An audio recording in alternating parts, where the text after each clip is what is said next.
Shalom, Saudara Kristen. Selamat pagi kembali kita dalam renungan pagi hari ini dan kita sedang membahas satu tema yaitu haruskah berhutang. Saudaraku yang kasih Tuhan, kemarin kita telah belajar bahwa hutang mengoyak banyak hal.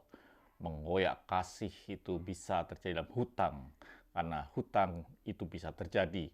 Bahkan mengoyak yang disebut dengan sebuah keluarga.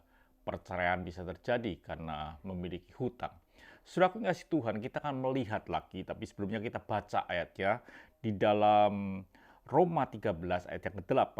Janganlah kamu berhutang apa-apa kepada siapapun juga, tetapi hendaklah kamu saling mengasihi, sebab barang siapa mengasihi sesamanya manusia, ia sudah memenuhi hukum Taurat. Saudaraku yang kasih Tuhan, memang dikatakan jangan berhutang apapun juga. Tetapi saudaraku yang kasih Tuhan, kita tahu bahwa hutang itu betul-betul menyiksa dalam kehidupan kita.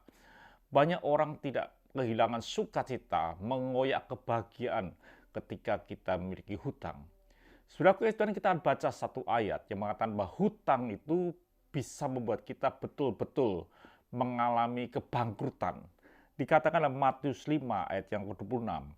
Aku berkata kepadamu, sesungguhnya engkau tidak akan keluar dari sana sebelum engkau membayar hutangmu sampai lunas. Dikatakan bahwa ada seseorang yang berhutang dan akhirnya karena tidak bisa membayar dan dia dimasukkan dalam penjara sampai dia melunasi akan hutangnya.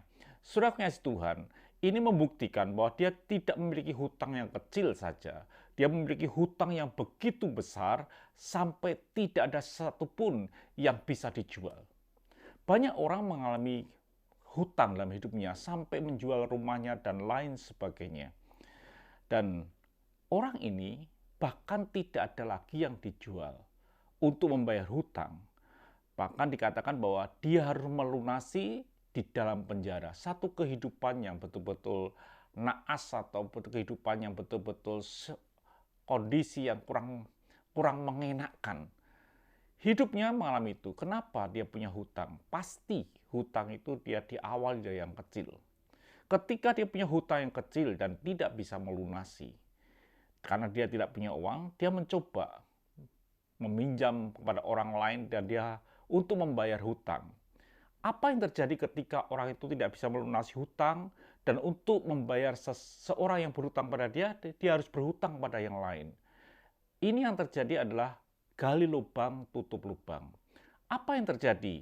Yang terjadi lubang itu tidak semakin kecil, pasti akan semakin besar.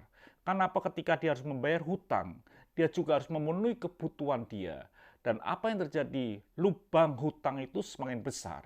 Dan ketika lubang itu di hutang itu semakin besar, yang terjadi adalah dia betul-betul tidak bisa membayar hutang dan tidak ada seorang yang bisa dipercaya lagi atau mempercayai dia lagi dan tidak ada sesuatu yang bisa dibayarkan. Habis semuanya. Jadi sudah guys, dalam hidup ini kita akan mengalami kesulitan dalam hidup dan betul-betul kita masuk dalam lubang yang besar sampai betul-betul kita ada di dalamnya.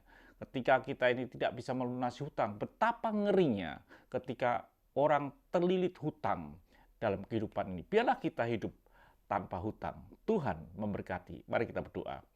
Terima kasih Bapa, Engkau Allah yang dahsyat. Biarlah hidup kami dicukupi kebutuhan dan kami tidak berhutang. Haleluya.